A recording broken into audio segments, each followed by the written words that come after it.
오늘 아침 우리가 함께 묵상할 말씀 구약성경 요나서 말씀입니다. 요나서 4장 5절부터 11절까지 있는 말씀입니다. 구약성경 1289페이지 요나서 4장 우리 5절부터 11절까지 있는 말씀 우리 함께 같이 읽어 올리도록 하겠습니다. 같이 봉독하겠습니다. 요나가 성읍에서 나가서 그 성읍 동쪽에 앉아 거기서 자기를 위하여 초막을 짓고 그 성읍에 무슨 일이 일어나는가를 보려고 그 그늘 아래에 앉았더라. 하나님 여호와께서 박넝쿨을 예비하사 요나를 가리게 하셨으니 이는 그의 머리를 위하여 그늘이 지게 하며 그의 괴로움을 면하게 하려 하심이었더라. 요나가 박넝쿨로 말미암아 크게 기뻐하였더니 하나님이 벌레를 예비하사 이튿날 새벽에 그 박넝쿨을 갉아먹게 하심에 시드니라. 해가 뜰 때에 하나님이 뜨거운 동풍을 예비하셨고 해는 요나의 머리에 쪼임에 요나가 혼미하여 스스로 죽기를 구하여 이르되 사는 것보다 죽는 것이 내게 나으니이다 하니라. 하나님이 요나에게 이르시되 내가 이 박넝쿨로 말미암아 성내는 것이 어찌 옳으냐 하시니 그가 대답하되 내가 성내어 죽기까지 할지라도 옳으니이다 하니라. 여호와께서 이르시되 네가 수고도 아니하였고 재배도 아니하였고 하룻밤에 났다가 하룻밤에 말라버린 이 박넝쿨을 아꼈거든. 하물며 이 큰 성읍 니느웨에 좌우를 분별하지 못하는 자가 12만여 명이요 가축도 많이 있나니 내가 어찌 이까지 아끼지 아니하겠느냐 하시니라. 아멘. 드디어 우리가 요나서 이제 마지막 날입니다. 그동안 우리가 요나서를 통해서 참 많은 이야기들을 만났습니다. 요나와 함께 우리가 다시스로 도망도 가보았고요, 또 거센 폭풍도 만났고 물고기 뱃속에서 회개하는 기도도 우리가 드려보았습니다. 그리고 다시 기회를 얻어서 니느웨로 가서 외쳤던 이 심판의 메시지를 통해서 마침내 니느웨 성이 하나님 말씀 앞에 무릎을 꿇는 그리고 회개하는 놀라운 부흥의 역사도 우리가 함께 같이 묵상해 왔습니다. 만약에 요나서가 3장으로 끝난다면 어땠을까요? 아마도 요나는 성경 역사상 가장 위대한 선지자요 가장 성공한 사역자로 아마 남았을 것입니다. 한 선지자가 순종했고 그리고 한 도시가 회개했고 하나님 말씀에 그들이 회개할 때에 하나님의 심판이 거두어진다면 아마도 굉장히 거기서 끝났다라면 아마도 굉장히 아름다운 결말로 우리가 요나서를 기억할 수 있었을 것입니다. 그런데 하나님은 일부러 이야기를 한 장 더 이어가십니다. 자, 왜 그랬을까요? 왜 4장을 한 장 더 하나님이 우리에게 남겨주셨을까요? 그 이유는 하나님이 우리에게 보여주고 싶은 것이 니느웨의 회개보다 더 중요하게 생각하셨던 것이 있기 때문이다. 저는 이렇게 생각합니다. 그것이 무엇일까? 바로 하나님의 사람의 마음이에요. 사실 요나서를 처음 읽을 때는요, 우리는 누구나 다 이 니느웨가 문제인 줄 알았습니다. 왜냐하면 이 니느웨, 이 아수르 제국의 이 수도인 니느웨가 굉장히 악한 도시였거든요. 그러나 하나님께서는 가장 오래 붙들고 있었던 사람은 니느웨가 아니라 바로 요나였습니다. 우리는 요나서 이제 막바지 오면서 알게 되었어요. 하나님은 니느웨를 변화시키는 데는 하루밖에 안 걸렸습니다. 그러나 요나의 마음을 변화시키기 위해서는 끝까지 포기하지 않으셨습니다. 저는 이것이 굉장히 큰 은혜라고 생각합니다. 왜냐하면 우리도 요나와 크게 다르지 않기 때문입니다. 우리는 하나님 앞에 순종한다고 하면서도 돌아보면 몸은 순종했는지 모르겠지만은 마음은 여전히 하나님과 씨름하고 있었던 적이 한두 번이 아니었던 그런 생각, 그런 모습들이 우리가 떠오릅니다. 몸은 니느웨에 왔지만 마음은 아직도 다시스에 있었습니다.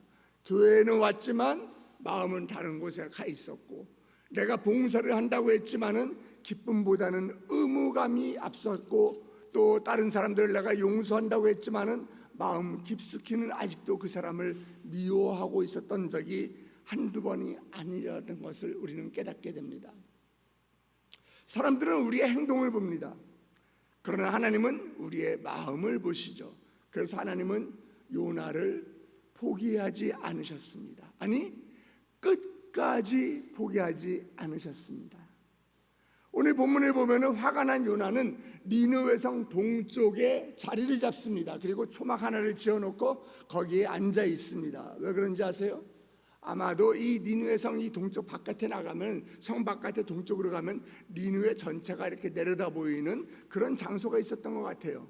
예를 들면 우리나라의 남산에 올라가면 서울시가 쫙 보였던 것처럼 그런 곳이 있었던 것 같습니다. 거기다가 아예 자리를 잡고 초막까지 짓습니다. 왜 그러냐? 하나님이 요나를 포기하지 않았지만 요나도 니느웨가 망하는 것을 포기하지 않았어요. 니느웨가 심판받기를 요나는 아직도 원하고 있었습니다.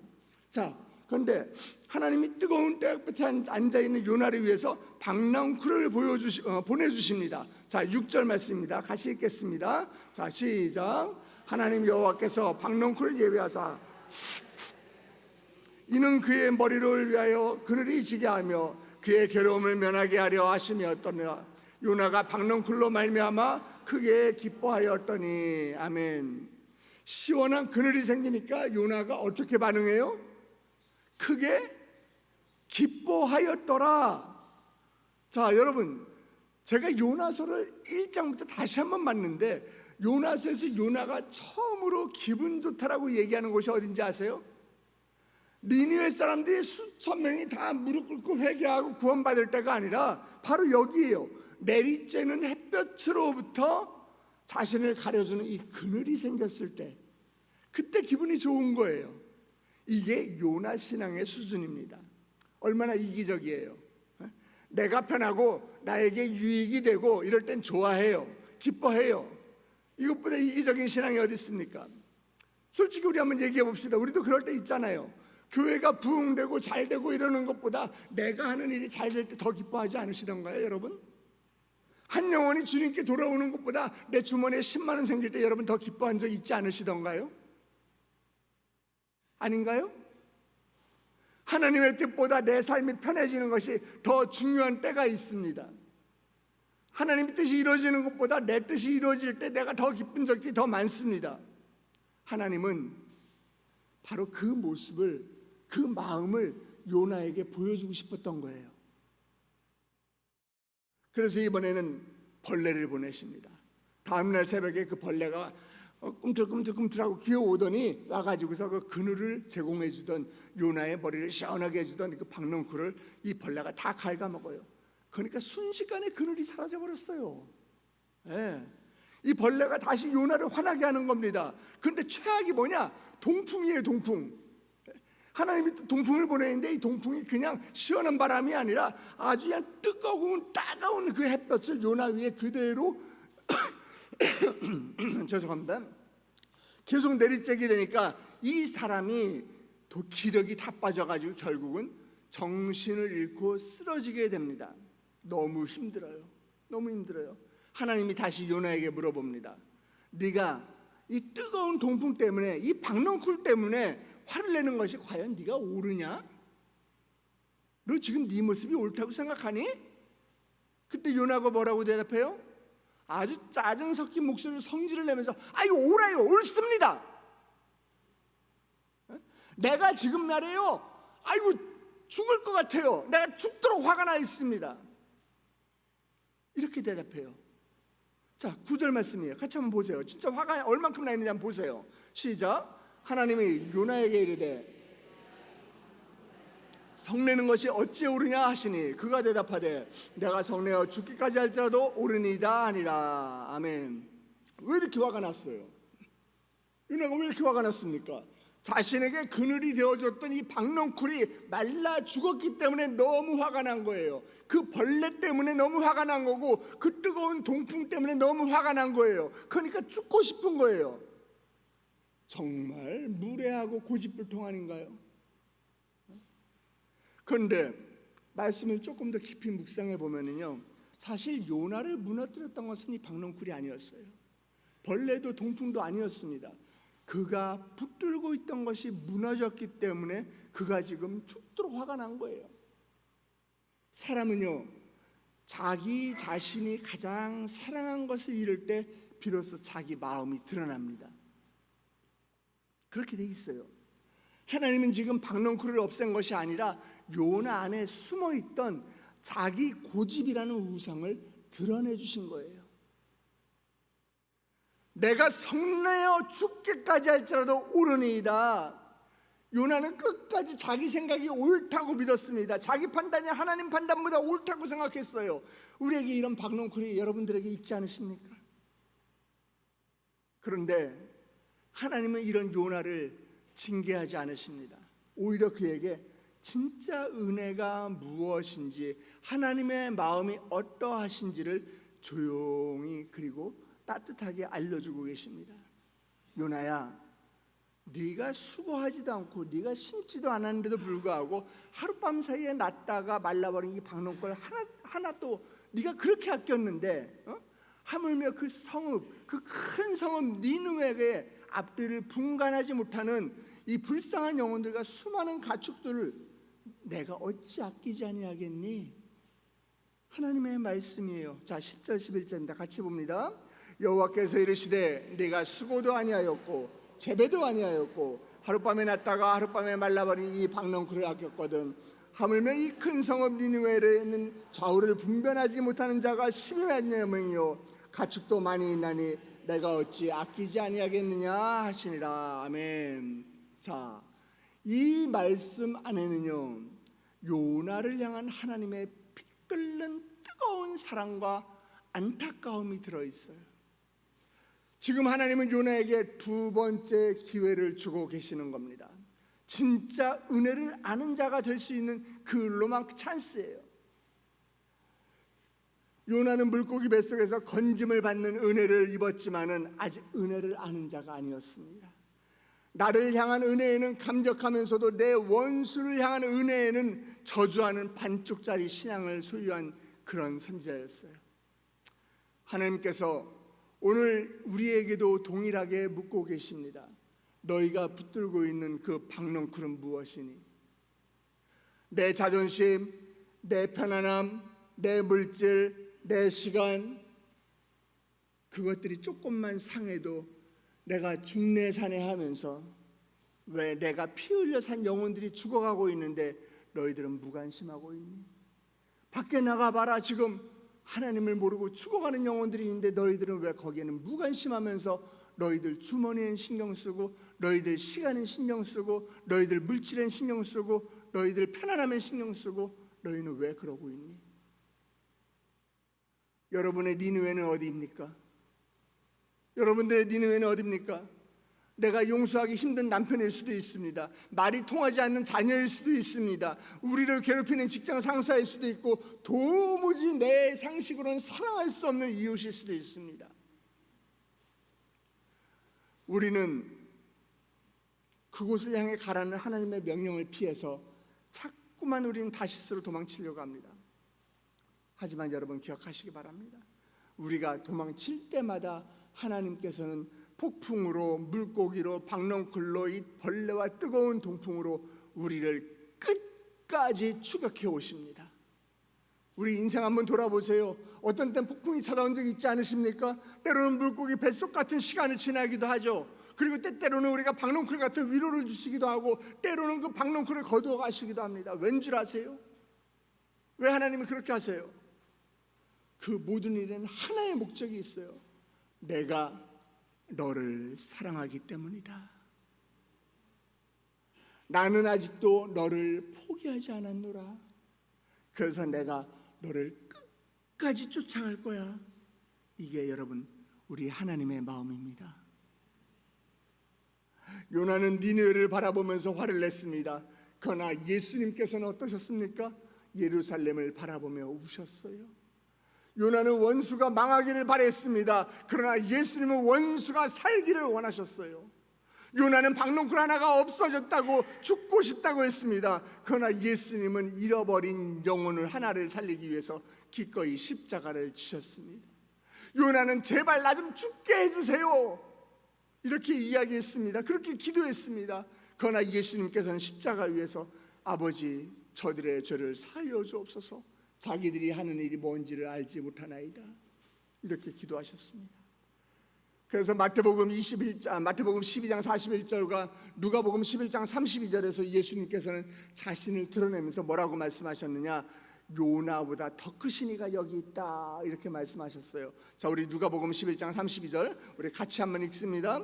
심판 때에 니느웨 사람들이 일어나 이 세대 사람들을 정죄하리니 이는 그들이 요나의 전도를 듣고 회개하였음이거니와 요나보다 더 큰 이가 여기 있으며. 아멘. 네, 그렇습니다. 예수님은 단순히 요나보다 위대한 선지자가 아니에요. 예수님은 하나님의 마음 그 자체이십니다. 아멘. 하나님께서 얼마나 죄인을 사랑하시는지, 얼마나 끝까지 기다리시는지를 몸소 보여주신 분이십니다. 그리고 그 사랑은 니느웨만을 위한 사랑이 아니에요. 하나님의 그 사랑은 오늘 저와 여러분을 위한 사랑인 줄 믿으시길 주님의 이름으로 축복합니다. 생각해 보세요. 우리가 그동안 얼마나 요나의 모습을 가지고 살아왔습니까? 순종한다고 하면서도 마음은 하나님과 멀어졌고, 은혜를 받으면서도 다른 사람에게는 우리가 은혜를 베풀지 못했고, 하나님의 사랑으로 더 큰 죄도 우리가 용서받았으면서도 우리는 남을 용서하지 못했습니다. 그런데 그럼에도 불구하고 하나님은 우리를 끝까지 포기하지 않으셨습니다. 요나를 보세요. 그는 원수들이 망하기를 바랬으며, 그래서 성문 밖에 아예 언덕에 앉아가지고 이렇게 팔짱을 딱 끼고 구경꾼 모습을 하고 있습니다. 그러나 요나보다 더 크신 우리 예수님은 죄로 인해 멸망해가는 우리를 구원하시기 위해서 예루살렘 성문 밖에 골고다 언덕 십자가 나무 위에 친히 매달리셨습니다. 이것이 복음입니다. 복음은 내가 너를 끝까지 사랑한다라는 하나님의 선포예요. 이 예수 그리스도의 십자가 앞에 서게 될 때에 우리는 비로소 내 안에 있는 완고한 이 요나가 꺾이게 될 줄 믿습니다. 그때서야 내가 움켜쥐고 있던 이 얄팍한 이 박넝쿨이 얼마나 헛된 것인지 우리는 깨닫게 되는 것이에요. 사랑하는 성도 여러분, 이제 오늘로서 우리는 요나서를 마칩니다. 요나서는 해피엔딩도 새드엔딩도 아닌 하나님의 질문으로 끝납니다. 어찌 아끼지 아니하겠느냐? 내가 어찌 아끼지 아니하겠느냐? 이에 대한 요나의 대답은 성경책에 기록되어 있지 않습니다.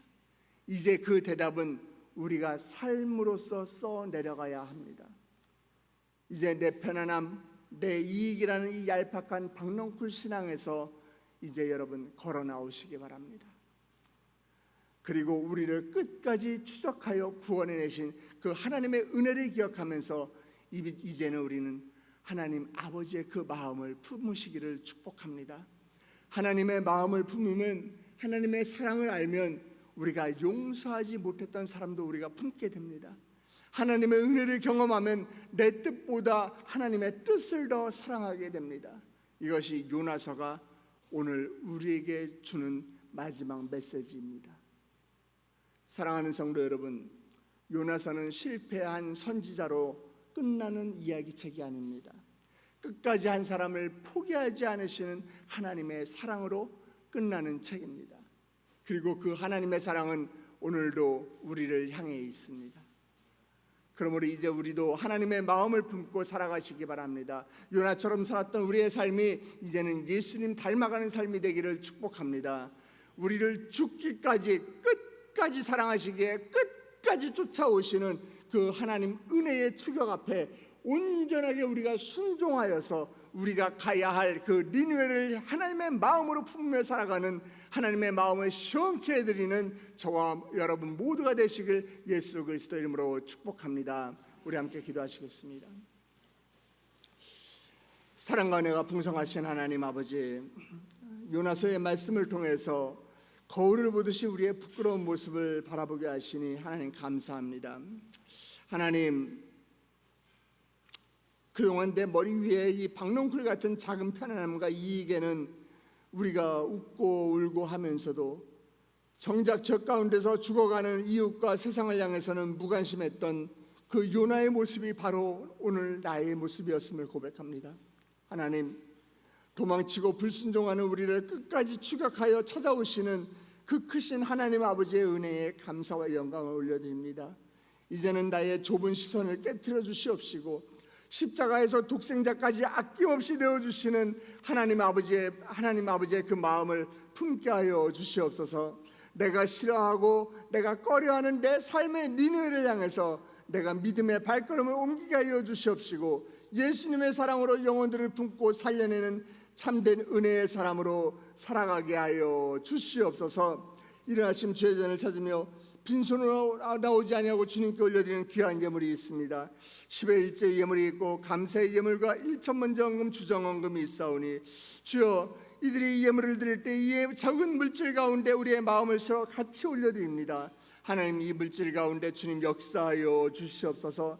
하나님의 것을 도적질하지 아니하고 온전하게 주님께 올려드리는 11조 예물 가운데 하나님의 말라기에서 약속하신 것처럼 너희의 창고에 너에게 복을 쌓을 곳이 없도록 붙지 아니하나 보라 약속하신 그 약속의 말씀이 오늘 이루어지게 하여 주시옵소서. 감사의 예물을 올려드립니다. 담임 목사님의 건강을 위해서 기도하고 우리 교구의 부흥을 주여 허락하여 주시옵소서. 하나님 나의 자녀를 불쌍히 여겨 주시옵시고 은혜를 베풀어 주시옵시고 아버지 나의 자녀의 가정 가운데 주님 축복하여 주시옵소서. 하나님 내가 계획하고 내가 아버지 하고 싶어하는 이 모든 일들 가운데 하나님께서 인도하여 주시옵시고 마음의 두려움과 불안함 주님께서 가져가 주시옵소서. 우리 가정을 지켜주시옵소서. 우리 가정의 가장이 주님께서 친히 되어 주시옵소서. 하나님 이 보이지도 않을 정도로 빼곡하게 적은 이 기도의 제목 가운데 이들이 이미 기도 제목을 적는 그 순간에 주님께서 응답하셨음을 믿게 하여 주시옵소서. 하나님 정말 이 예물이 쓰여지는 곳곳마다 다시 한번 니느웨가 무너졌던 것처럼 아버지 그들도 회개하고 돌아오는 놀라운 역사가 일어나게 하여 주시옵시고 하나님 우리 마음 가운데 다시 한번 아버지 그 하나님의 마음이 심겨지는 것처럼 아버지 물질이 심겨지는 곳에 그들의 마음 가운데도 하나님의 마음이 심겨지는 놀라운 역사가 일어날 수 있도록 주여 축복하여 주시옵소서. 함께 하심을 믿사오며 오늘 하루의 삶도 주님께 맡겨드립니다. 우리가 예배를 마치고 세상 가운데로 나가나 세상에 우리가 굴복하고 쓰러지고 무릎을 꿇는 것이 아니라 승리의 깃발을 높이 들고 우리를 끝까지 추적해 오시는 그 하나님의 은혜를 붙들고 사는 저희들 될 수 있도록 주여 인도하여 주시옵소서. 함께 하심을 믿사며 머리 숙인 주의 백성들 예수님의 이름으로 축복하며 기도드렸사옵나이다. 아멘. 하늘에 계신 우리 아버지여 이름이 거룩히 여김을 받으시며 나라의 마옵시며 뜻이 하늘에서 이루어진 것 같이 땅에서도 이루어지이다. 오늘날 우리에게 일용할 양식을 주옵시고 우리가 우리에게 죄진 자를 사하여 준 것 같이 우리 죄를 사하여 주옵시고 우리를 시험에 들게 하지 마옵시고 다만 악에서 구하옵소서. 대개 나라와 권세와 영광의 아버지께 영원히 있사옵나이다. 아멘. 이 시간에 오늘 주신 말씀을 붙들고 함께 기도의 자리로 나아가기 원합니다. 하나님 내 마음 가운데 하나님의 마음이 심겨지게 하여 주시옵소서. 하나님 내가 하나님의 은혜를 알게 하여 주시옵시고 그리하여 아직도 주님을 모르는 영혼들을 향해서 나아가는 저희들 될 수 있도록 주여 축복하여 주시옵소서. 그 전에 우리가 함께 기도할 것은 우리 교회와 담임 목사님을 위해서 기도해 주시기 바랍니다. 이제 우리가 또 이제 작년 여름 수련회를 앞두고 있는데 하나님 아버지 말씀을 준비하는 담임 목사님에게 영육간의 강건함을 허락하여 주시옵시고 은혜의 말씀이 그의 마음 가운데 심겨져서 그 입술을 통해 우리에게 선포될 때에 하나님 우리가 다시 한번 주님을 만나고 다시 한번 주님의 은혜를 깨닫는 놀라운 시간이 될 수 있도록 주여 우리 담임 목사님에게 지혜를 주시고 그 육신 가운데 건강함을 허락하여 주시옵소서. 우리 성도들에게는 아버지 은혜를 사모하는 마음을 주여 허락하여 주시옵소서. 우리 세대인께 복을 주사 아버지 주님을 모르는 영혼들이 우리 교회에 와서 하나님을 만나게 하여 주시옵시고 그냥 왔다가 돌아가는 신령 단 한 신령도 없도록 주님께서 붙드셨을 때에 우리 교회가 기적의 장소요 은혜의 장소요 이 시대 마지막 노아의 방주가 우리 교회가 될 수 있도록 축복하여 주시옵소서. 다같이 주님의 이름을 크게 세 번 부르고 기도의 자리로 나가도록 하겠습니다. 주여 주여 주여